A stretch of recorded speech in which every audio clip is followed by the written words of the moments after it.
नमस्कार साथियों, आप सबका पुनः स्वागत है श्रद्धा वेद पुराण में। तो आज हम लोग डिस्कस करेंगे श्रीमद् भगवद गीता अध्याय 10 श्लोक अर्थ 32।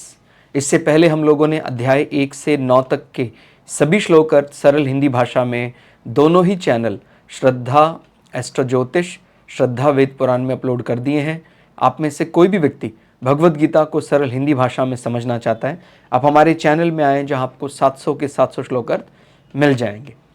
तो भगवान 10वें अध्याय में अलग अलग विभूतियों का वर्णन कर रहे हैं और उसमें आगे फिर बढ़ते हैं। 32वें श्लोक में भगवान अर्जुन को समझाते हुए कहते हैं, हे अर्जुन, सृष्टियों का आदि और अंत तथा मध्य भी मैं ही हूँ।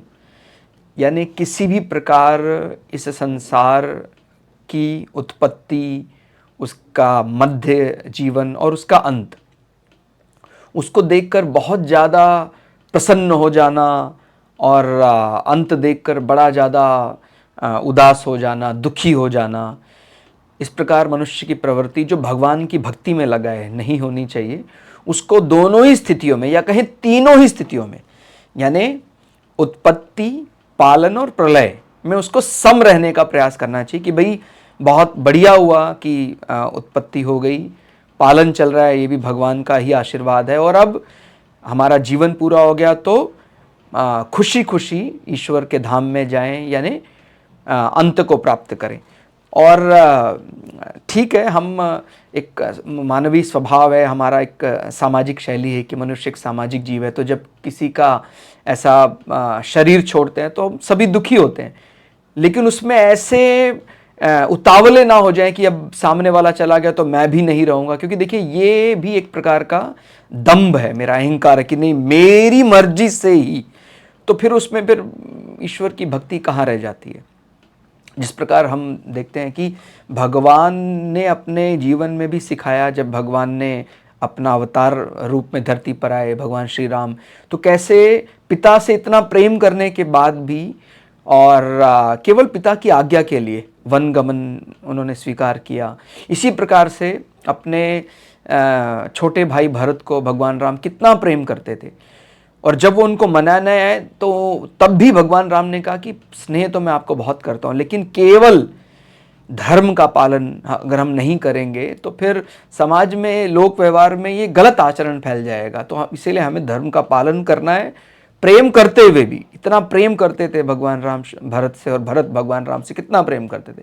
फिर भी भगवान ने कहा कि अगर आप वास्तव में मुझसे प्रेम करते हैं तो मेरे इस वचन के लिए आपको ही शासन करना चाहिए और आप रहें। अगर आपको ऐसा लगता है तो मैं राज्य तो स्वीकार कर लेता हूँ, लेकिन आपको 14 वर्ष मेरे बिना उस राज्य का संचालन करना पड़ेगा। तो इसलिए हम मानी सारे ही विभूतियों से, भगवान के अलग अलग रूपों से ये देखना चाह रहे हैं कि संसार में बहुत अच्छा मिल जाए तो भी बहुत उतावला नहीं होना है, बड़ा खुश नहीं होना है। और संसार में अगर कुछ किसी दिन कुछ दुख मिले, कुछ ऐसा, तो हमें भयभीत नहीं होना है। वो दोनों ही प्रकार से उसी का रूप मानकर, उसी की विभूति मानकर स्वीकार करना है। तो कहते हैं, सृष्टियों का आदि हो, अंत हो या मध्य हो, सभी को मेरी ही विभूति माने। कहते हैं, जितने प्राणियों की उत्पत्ति होती है उनके आदि में मैं रहता हूं, उनके मध्य में भी मैं रहता हूं, उनके अंत में भी मैं रहता हूं। तात्पर्य यह है कि सब कुछ परमात्मा ही है। अतः मात्र संसार को, प्राणियों को देखते ही भगवान की याद करते रहना चाहिए कि भाई कोई और कारण नहीं होना चाहिए कि भाई हम और क्या करें। कई लोग कहते हैं कि चमत्कार होगा तो ही हम मानेंगे। यही कितना बड़ा चमत्कार है। संसार किस प्रकार से सृष्टि चल रही है, और अलग अलग प्रकार के सिद्धांत, और अगर किसी इस प्रकार आप अगर अच्छे से विचार करेंगे, यही अपने आप में बहुत बड़ा चमत्कार है कि हमारा शरीर किस प्रकार से सुचारू रूप से चल रहा है। एक बहुत बड़े यंत्र के समान हमारा भोजन अपने आप कैसे पच जाता है। इतने कठिन कठिन हमारे शरीर के अंदर कौन से हार्मोनिक चेंजेस होने हैं, वो हमारे कंट्रोल में भी नहीं है। भोजन जब पच रहा है तो कौन सा एंजाइम रिलीज करना है, कितना रिलीज करना है, कैसे रिलीज करना है, वो सब शरीर अपने आप कर रहा है।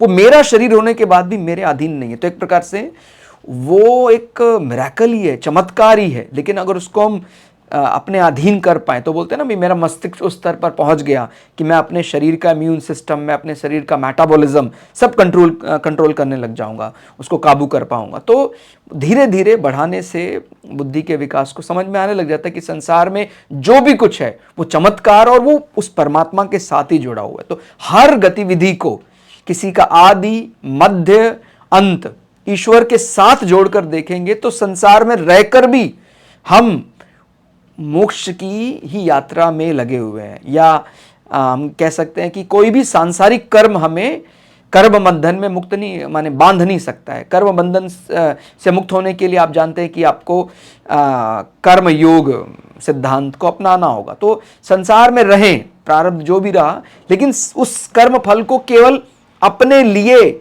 या संसारी विषय मानकर अगर जिएंगे तो फंस जाएंगे। और अगर आप उस संसार के विषय को परमात्मा के साथ जोड़कर देखेंगे तो फिर आप नहीं फंसेंगे, आप कर्म बंधन से मुक्त हो जाएंगे।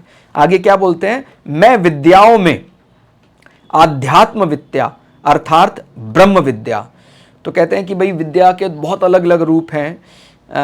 कई विद्याएं आप माने कितना ही पढ़ते रहें, कितना ही पूरा जीवन भी अध्ययन करते रहें। कोई कहता है कोई माइक्रोस्कोपिक स्टडी में लगा हुआ है, कोई मोलिकुलर स्टडी में, कोई क्वांटम फिजिक्स में लगा हुआ है, कोई अलग अलग प्रकार के अलग अलग, कोई मैथमेटिक्स में लगा हुआ है, कोई अलग अलग जनरल साइंस में लगा हुआ है।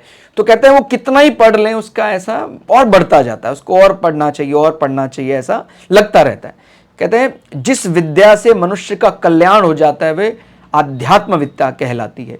दूसरी सांसारिक कितनी ही विद्याएं पढ़ लेने पर भी पढ़ना बाकी ही रहता है। जैसे मैंने बताया कि कोई ये मॉलिक्यूलर साइंस है, कोई क्वांटम फिजिक्स है, कोई अलग अलग एस्ट्रोनॉमिकल स्टडी है, कोई एस्ट्रोलॉजिकल स्टडी है, वो ऐसा लगता है कुछ बाकी अभी और पढ़ना है और पढ़ना और पढ़ना है। परंतु इस आध्यात्म विद्या या ब्रह्म विद्या को प्राप्त होने पर पढ़ना अर्थात जानना फिर बाकी नहीं रह जाता है। भाई जिसने ब्रह्म विद्या जान लिया वो तो फिर अब समझ गया, अब उसको क्यों पढ़ना है, वो समझ गया मेरा वास्तविक स्वरूप क्या है, किसके लिए, उसका डर और उसका मोह लोभ सब समाप्त हो जाता है, फिर ठीक हो गया। तो फिर इसीलिए भगवान ने इसी विद्या को, इसी पढ़ाई को अपनी विभूति बताया।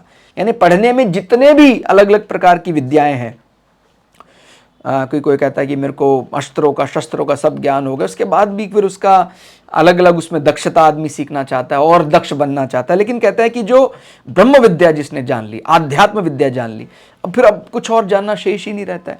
क्योंकि मैं तभी तक कुछ जानना शेष रहेगा जब तक मेरे अंदर कुछ कमी रहेगी। ब्रह्म विद्या को जानने के बाद व्यक्ति फिर संपूर्णता का अनुभव कर लेता है कि अब मैं क्यों जानूं, मैं संपूर्ण हो गया हूं अपने आप में, अब मुझ में कोई कमी नहीं है, मुझे कोई भय नहीं है, मुझ में कोई लोभ मोह मुझे कभी परेशान ही नहीं कर सकता। तो भगवान ने उस ब्रह्म विद्या को अपनी विभूति बताया। ठीक है, तो आप समझ सकते हैं कि कितनी बड़ी अपूर्णता जो जीवन की है उसको पूर्ण कर सकती है ब्रह्म विद्या, आध्यात्म विद्या। तो इसलिए आध्यात्म विद्या को जानने का ही प्रयास करना चाहिए। उसके अलावा जितनी भी विद्याएं हैं वो आपको कभी भी पूर्णता का अनुभव नहीं करा सकते, लेकिन जो आध्यात्म विद्या ब्रह्म विद्या है वो आपको पूर्णता का, आपका वास्तविक लक्ष्य का आपको एहसास करा देगी कि क्यों मैं आया था, अब मैंने सब कुछ पा लिया, अब मुझे और कुछ जानना शेष नहीं रहा। तो भगवान ने उसके साथ अपने आप को जोड़ा है। और फिर परस्पर विवाद करने वालों का तत्व निर्णय करने के लिए किए जाने वाला वाद मैं हूं। तो अलग अलग प्रकार के जिसको बोलते हैं ना कि भाई ये शास्त्रार्थ चल रहा है, परस्पर वाद प्रतिवाद चलता है। तो कहते हैं कि शास्त्रार्थ के भी 3 प्रकार माने गए हैं, जल्प, वितंडा और वाद। कहते हैं कि जब हम जल्प किसे कहते हैं, जब हम 2 अलग अलग पक्ष बांट लेते हैं कि भाई एक पक्ष जो है वो मंडन करना है और दूसरे का खंडन करना है। इस प्रकार जिसको बोलते हैं डिबेट चलेगी। आप कोई पक्ष रखें, उसका मंडन करें, सामने वाले का खंडन करें, तो ये जल्प कहलाता है। दूसरे में क्या होता है, दूसरे में कहते हैं दूसरा जो शास्त्रार्थ का तरीका है उसमें क्या है, केवल सामने वाले का खंडन ही खंडन करना होता है। इसको वितंडा कहा जाता है कि भाई ये शास्त्रार्थ का दूसरा प्रकार है। इसमें अपने पक्ष की जो खूबियां हैं वो तो नहीं बता रहा है व्यक्ति, केवल सामने वाले के खंडन, क्या क्या कमियां हैं, दोष है, बस वही बताता है। इसको वितंडा कहते हैं। लेकिन कहते हैं कि भगवान ने अपनी विभूति किस प्रकार के शास्त्रार्थ को बताया। कहते बिना किसी पक्षपात के, केवल जो ट्रू एलिमेंट्री नॉलेज है, केवल तत्व निर्णय के लिए आपस में जो विचार विनिमय यानी विचारों का आदान प्रदान किया जा रहा है, उसको वाद कहते हैं। भगवान ने वाद को अपनी विभूति बताया। यानी हम अलग अलग प्रकार जब तर्क करने के लिए बैठते हैं, जानने के लिए बैठते हैं, तो शास्त्रार्थ के बहुत तरीके हो सकते हैं। कहते हैं लेकिन वो जो शास्त्रार्थ है जिसमें हम भगवान को जानने का, तत्व निर्णय के लिए बैठते हैं, अपने एक दूसरे के विचार विनिमय, विचारों का आदान प्रदान करते हैं। जिस प्रकार आपने सुना होगा कि राजा जनक की सभा में अलग अलग प्रकार के बड़े बड़े विद्वान आकर अपने विचार रखते थे और विचार विनिमय करते थे। तो उसको हम कोई ऐसा वितंडा या जल का रूप ना मानकर उसको वाद, और वो वाद ईश्वर को जानने के लिए या तत्व दर्शन के लिए, तत्व निर्णय के लिए, ब्रह्म को जानने के लिए। तो भगवान ने जितने भी शास्त्रार्थ हैं उनमें अपने आप को